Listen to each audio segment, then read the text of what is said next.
Some numbers say you can make like 10,000 as a webcam performer. I have done some research, which is very preliminary so far, but I studied one platform and only the tips that are being tipped during shows. But there are many other ways these performers make money in addition to that. On average, I saw within 2 weeks, performers make around $120 US.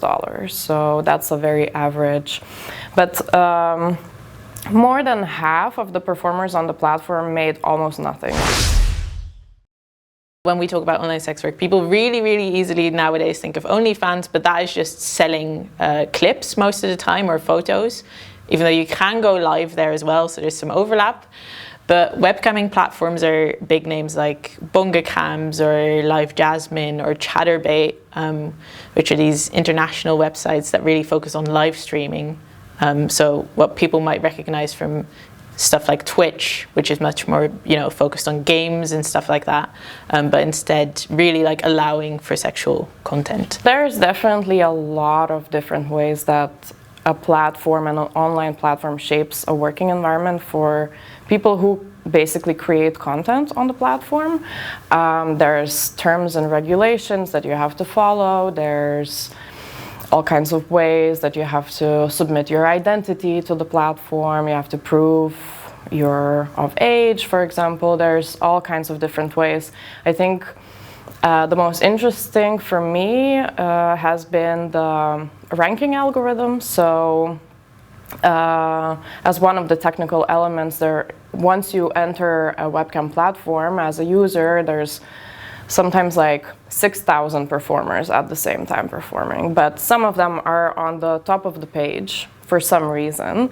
It's not really clear why they're there. In terms of inequality, what I see on the platforms is that there is this so-called winner-take-all effect that's very strong. So some of the performers, once they are at the top, they start getting a lot of money, a lot of viewers, and then it's really hard for someone else to take the spot.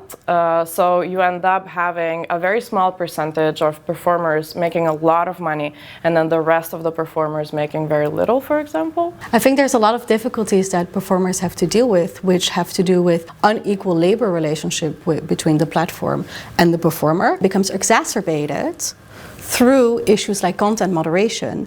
So if you're a performer and you say your work revolves a lot around hypnosis content, so you act like, ooh, like you can be hypnotized by how beautiful I am or something like that. Maybe you earn a lot of money with that, which is great. But from this day to another, you can have Visa and MasterCard that say, you know what? I don't think maybe hypnosis content means that it's non-consensual, so it might be not very safe. It might infer an idea that it's not good content. So the payment process are going to say, okay, hypnosis content, not allowed anymore. What then happens is that the platform changes their rules like this, and they have the power basically to then say to the performer, all of your content, you cannot sell it anymore. So what happens to the performer who has created a lot of content based on hypnosis content, who has clients who love it, and this is their niche, and that's what they earn their money from. So their stability and the stability in their income is very much affected by these ideas around content moderation.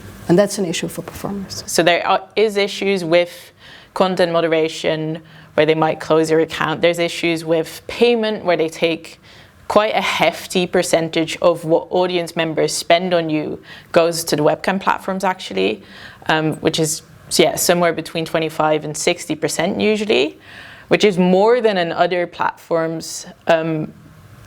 It seems to be, especially because there is still a stigma on sex work and sexual content, so it is harder for people to turn somewhere else. There's limited options of where you can do this work. I would say in light of that though, if I raise points, issues with YouTube for creators and like how that might be a difficult platform to work on, our solution would not be let's close YouTube.